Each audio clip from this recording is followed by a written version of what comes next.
Welcome to Conversations That Count. And this is Sacred You. We are a community of like-minded, heart-centered entrepreneurs and hosts who bring everyone around the world the opportunity to sense, then feel, and step into their own empowerment. And if you are interested in what we do, then come check out our website at sacredyou.love, and you can join us for $1. And if you like what you see, you can then have a membership for $15. So we are really excited to have Daniela Hartmann here with us. Welcome, Daniela. And Hi. Hi, I'm so glad to have you. And Daniela, you're in Germany, correct? Yes, Yes. Munich. Yes, so it's evening for her and it's the afternoon for me. I'm in the States. And so we're going to have a really great conversation around true connection. And I have a feeling a bunch of other things too. So let me share with you who Daniela is. So Daniela Hartmann's lifelong passion is to study and navigate cultures, work environments, political and spiritual belief systems worldwide. Having worked as a journalist, United Nations employee, she was a UN employee, and immersed herself for over 20 years in Tibetan Buddhist philosophy. She has lived in 8 countries in 4 continents and traveled all over the globe. That's really fascinating. And there's so many things we could talk about just with that alone.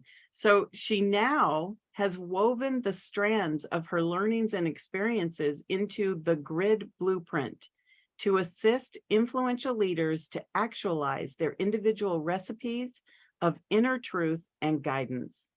In close collaboration with her clients, she guides their exploration of their personal notions of growth, responsibility, integrity, and diversity to embody heart-centered leadership in a rapidly changing world. I mean, wow. So that gives us so many different directions to go in. And, you know, the name of this conversation is The True Connection and What Does It Take? So let's just start with that, because there's so many other things that I think that we can expand on once we start in that direction. So Daniela, tell me about what brought you to the grid blueprint and this connection. I have a feeling it might have something to do with that. So can you tell me a little bit about that path and what brought you there? Well, it was this understanding during my time working as a journalist, but also working at the UN, that I saw it was a beautiful way of living and working.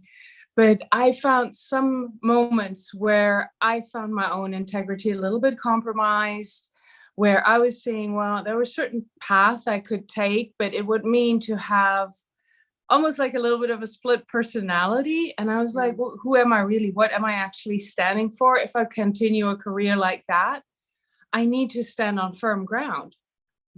And I want to show up authentically in life. And I already at that time, I had started on a spiritual path. I had already started studying Buddhism about 25 years ago.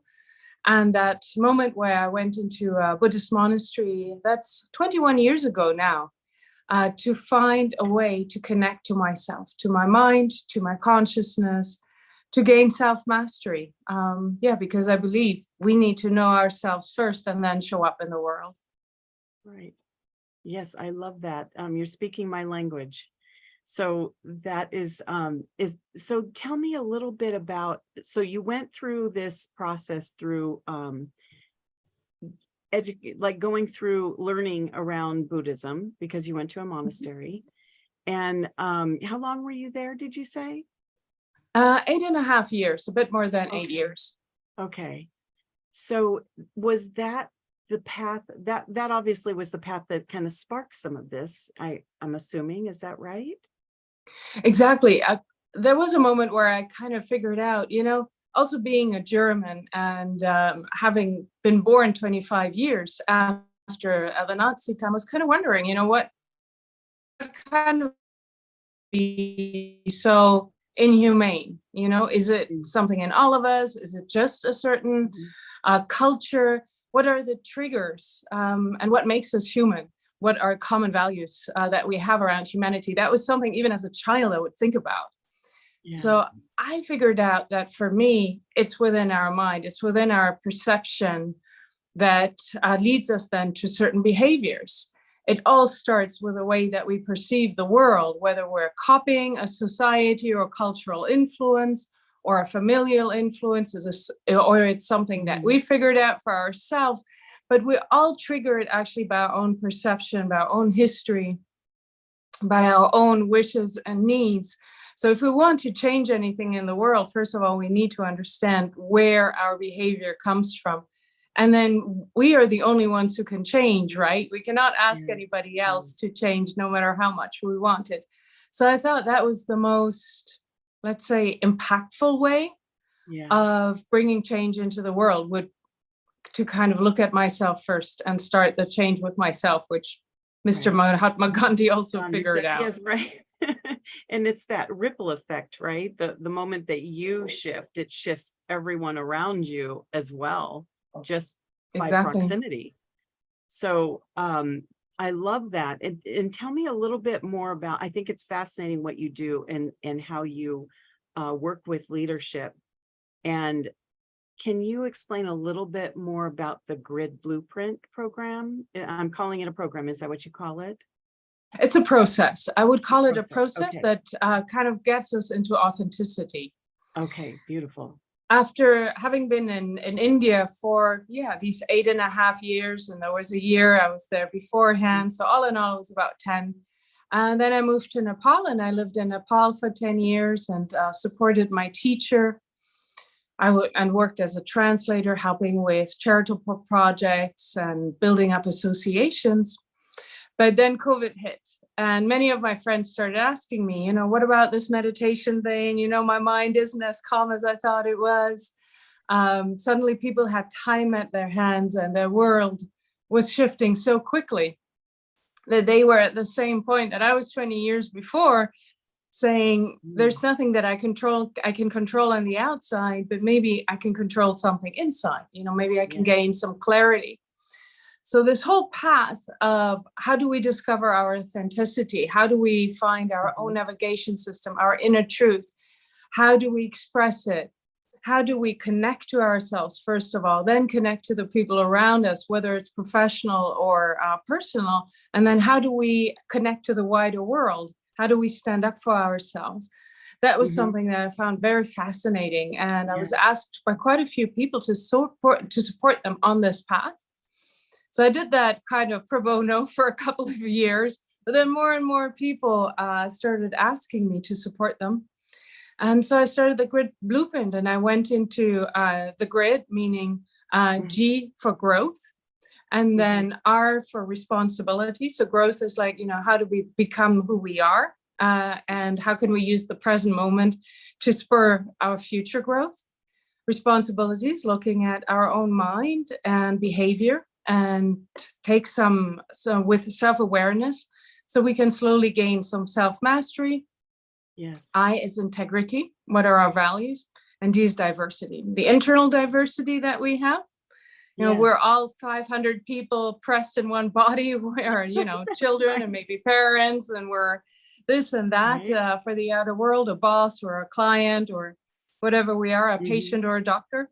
And then the diverse world we're in. And to this whole process guides us step by step. And I'm just very honored to go alongside people in doing that, to find their inner truth, to articulate themselves, to look at their beliefs, and then really formulate what Yeah. is their internal drive to get out into the world and build their own legacy, serve the way they want to serve, be who they want to Yes. be. Oh my gosh, I love that. And is there, so you work with actual leaders that I'm guessing are like leading companies and other businesses. Is that right? Yes, it is. Yeah. It's especially people who, first of all, want to take leadership, Right. whether Yeah. they're doctors, that Mhm. have a practice and they're leaders there, or they have a company, or as such, they have an idea of having some sort of authentic leadership of their life as such. But it needs, or what I'm very interested in is people who do have impact, because it does ripple out, as you just said. Right. Some people have to go first and say, yes, this is who I am, this is what I stand up for. And then the more firm we are in ourselves, or the more grounded and rooted, the more we can actually accept other people, or interact in a healthy and nurturing way with others. That is what I'm really interested in. Yes, I love that that's your focus, because you know, reaching people in those positions to dig a little deeper and bring out that authentic, true part of themselves, so that they operate from that perspective, you know, a majority of the time, is so important. I mean, it is very life-changing, world-changing, global changing, that the work that you do, and influencing and assisting, guiding and championing people along that path. I mean, that's a very big task that you've given yourself. And I love that you are doing that. What is your favorite thing or favorite people? Oh, what I really want to ask you? I want to get down to something. What is the best experience that you have in the work that you do with leaders that surprised you? Surprised, I think maybe surprised, but actually what kind of fueled me was one of Mhm. my clients who, she had a practice, or she still has a practice. She's a doctor. And she had started off, like, maybe 30 years ago. And with time, she enlarged her practice. And when we met, she was at a point that her practice was quite large, but there were certain problems there that, for example, her employees would come and go whenever they wanted. Her partner, who actually only worked 30% of the time, took 50% of the profit. And she, a very strong woman, very, very good in her Right. profession, but weirdly enough, she let this slip. And she couldn't really understand what was happening, or why these people were doing this to her, because, she was very kind and very open, and she actually Yeah. thought she was, encouraging them. And then we went in and saw what is her idea, what kind of inhibited her from speaking her truth, because she was hurt and she was very unhappy, very obviously, and money was draining out of the practice, and she couldn't Mm. take care of her patients the way she wanted to. And we went into an idea that she had, that she couldn't step up because people then would leave her. And if Mhm. people would leave her, she wouldn't be able to have her practice. So we had to work on a very deep inner wound, and step by step rebuild her voice. And Mhm. then step by step see actually how the people around her reacted, because they wanted leadership from her. And she had actually sort of given up, absconded her leadership. I'm sorry, that was the right word. She had That's given up her leadership. Yeah, yeah. I think that that is always so surprising. Like, you can be a very confident and commanding presence type person in your work life, and yet there's always something that kind of niggles at you a little bit, that you maybe are not, you haven't mastered, you might not even be aware of. I mean, obviously, if you haven't mastered it, you're not aware of it. Yet you don't have an awareness that that is contributing to something that's holding you back in certain areas. And when you really start to peel it back, you then get to discover that, oh, this goes back to something from maybe childhood, maybe not, or, some incident. And so I love that that's the work that you do with leaders, because I think that so often we separate our work from who we are, and we kind of put on this persona of who we are in a work environment, yet we're still people behind it. And that's why I think my own opinion on that is that That's why work can be going great, but your personal life sort of sucks. And then that role can reverse where, your personal life is great and then work takes a back seat.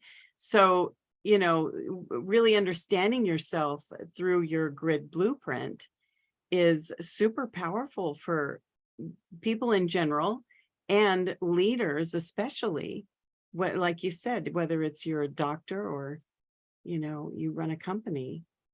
Yeah, and one So, thing that I found, the moment that people actually go into it, it always takes a little bit of time, until we have really established a safe space. yeah. And people in leadership positions, they don't get mirrored a lot, they don't get proper feedback because people want certain things from them. And if Yeah. this connection has been broken to the people and they have the feeling, they cannot go up to the leader, or, their voice is not going to be heard, or they can't actually really intuitively grasp the Mm-hmm. person in front of them because they themselves are not really grounded in their skin. So there's these sort of levels of, not being mirrored, not getting proper feedback. So that is something that I'm very honored I'm allowed to do, if people give me that sort of trust of Right. going into situations and saying, hey, maybe that was a bit skewed. What could we do differently? Or what do you think about this? Or what do you think about that? And there's one point that I just wanted to quickly talk about. If, as you just said, if people disconnect from themselves out of whatever reason, because they don't trust themselves, because there is something inside of them where they think, oh, their inner guidance system isn't right, and they're actually always looking outside of themselves for clues. A lot of mental health problems are coming up as well. I could find a lot of anxiety, sometimes self-doubt, over worrying, even self-hate. Eventually, people could look so confident on the outside, but on the inside, they beat themselves up. Oh, yeah. And that, of course, radiates out to everybody else. So there's actually, it's a big field, and I'm very honored if people give me that trust. I love that. And do you find is your clientele generally pretty receptive to these ideas? Is it hard to get people from where they're at and take that leap sometimes in this self-belief? Do you know what I'm asking?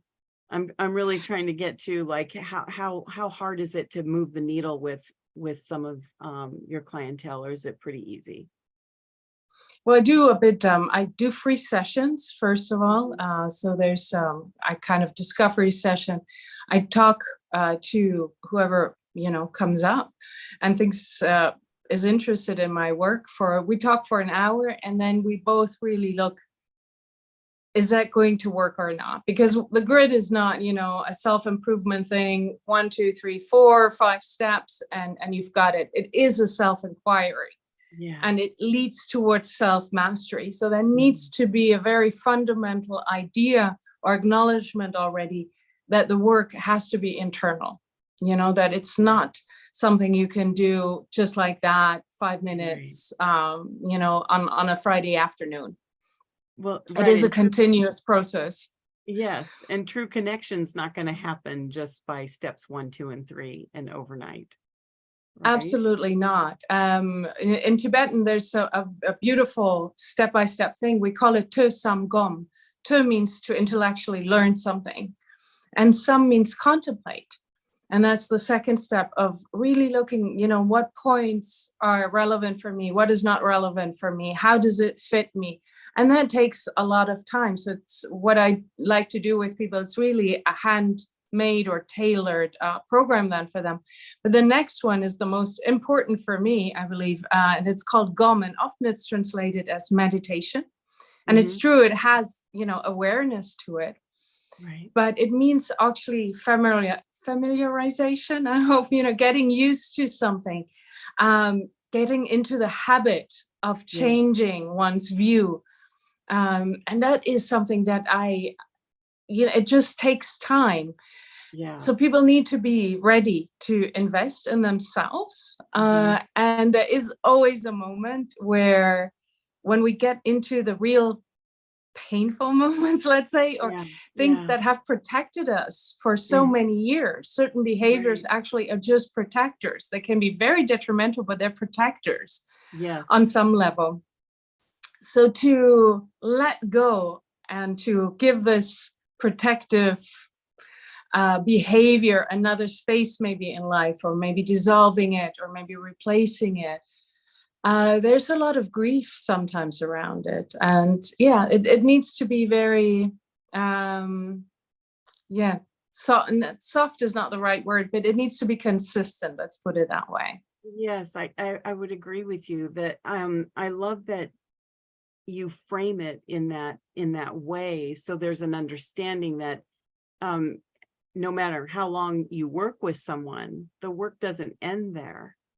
That it's Mm. still a consistent practice. It's still, a practice of sometimes you're not going to do it, you know, on a particular day in your most excellence, and that's your excellence in that moment, and the next day can even be better. So it is a definite practice and does take consistency and tenacity and commitment to yourself. Yeah, So but what? Sorry. yes, no, please go ahead.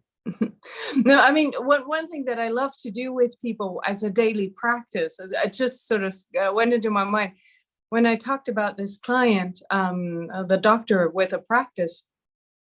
One of the things we did is it was very obvious that she wasn't kind to herself. In a way, she was overworking herself. She was not calling people out. So we started working with what I call the two voices. So for some people, it's the little angel or the little devil. And it's Yeah. to look that actually there is something in each of us that has our back. There is this little voice, Yeah. that actually our intuition that does Mhm. tell us all the time, oh, this is right, this is wrong. No, you shouldn't do that. Get your gloves, have something to eat, have another drink of water, that is trying to keep us alive and happy. And often we override it. Mhm. And when we do these small things and just practice that for 2-3 weeks, just listen to the good voice. That already brings a lot of change. And then we can build on that. Yeah. So how long do you normally, what's your typical length of time that you work with someone? Do you have a particular time frame in the grid blueprint, or you said that you tailor it per person? So Mhm. does that time frame change? It depends. I mean, of course, we kind of check in with each other all the time Mhm. if we're going into the right direction, how it's working. But I think about 6 months is a good time, up Yeah. to a year. But 6 months is a good time. Yeah, that gets people kind of used to the practice of it, right? Yes. Yeah, I love that. And then do you I was going to ask you something and then it started to float out of my mind. I'm so sorry. Um, so when, oh, so how do people find you? And what do you hear anything in particular that's common as to why they look for you? Well, one thing is where they can find me is at thegrid.global.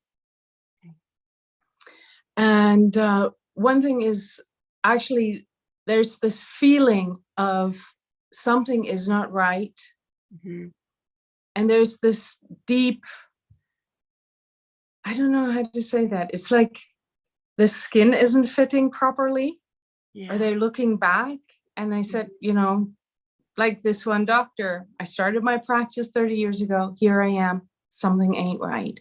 Things are happening, and my actions, my beliefs, what I think, what I want to be, all of that isn't fitting. It's like a puzzle, that is Mhm. not really going the right way. Mhm. So usually people are just sort of asking me, how can I find the way to myself again? There's Mhm. somebody called Ram Dass. I don't know if you know Yes. him. Yes. He said something, we're all just walking each other home. Mhm. So that's what I Mhm. kind of offer. I just tell them, I'll walk you home. So yeah, Oh that's my what I'm gosh. most interested in. That is really, really beautiful. I mean, that just sparked something in me. I I love that. And I think the work that you do is really beautiful and so needed in this world. I'm really glad that you have stepped into it and you're doing it, Daniela. I That's mean, so nice of you. Thank you. yeah, seriously. I mean, I love the name of your grid blueprint. It's so fitting, and that the grid is an actual acronym for the work that you do, and bringing um anyone who has an ounce of leadership in them forward to really be in true connection with themselves so that they can lead and ripple out to the rest of the world. It's just so inspiring. So thank you so much for having this conversation. I know this was part two, and I hope we didn't repeat too much of what you talked about the first time. So I Mm. really wanted to dive into your program, and is there anything else that you would like to share with everyone in regards to your work, or anything, projects that you have coming up, anything that's going on? Um, well, one thing, of course, there is the free discovery call. If anybody just wants to hop on, have a coffee, I'm happy to. Nice. Yeah, and I think, some a joke. I was working on the grid together, I have to admit, with a beautiful mentor called Katrina Friel. She really helped me with bringing the grid, and I'm also working with Tyson Sharp, who's Yeah. also a beautiful person to be involved with. So I want to give them a shout out as well.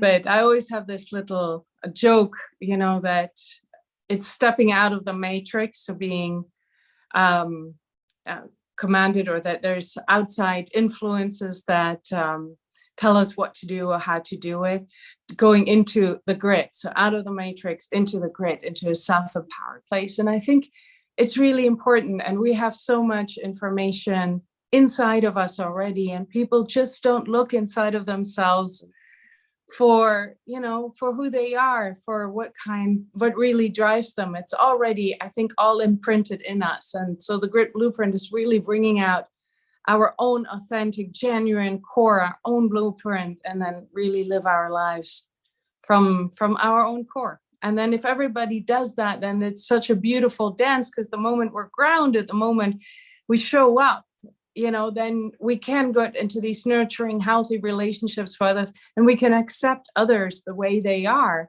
because we Right. just see, it's just another spark of life having another form.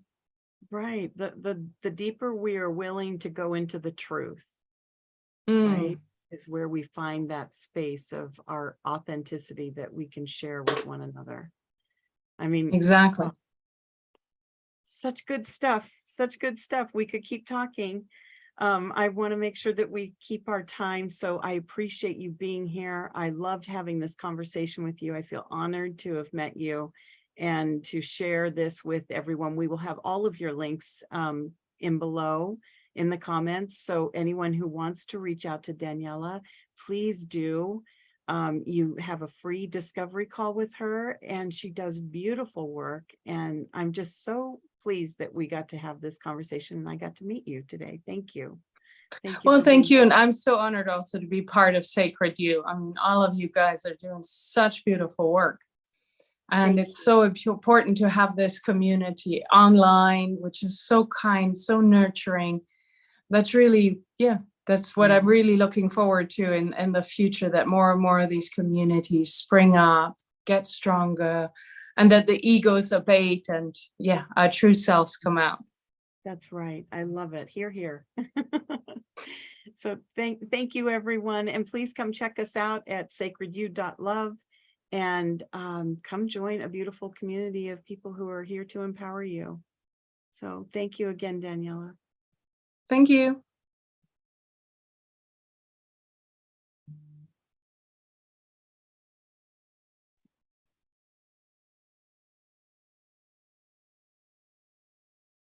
Thank you. Is the recording Thank you. stopped? Yep.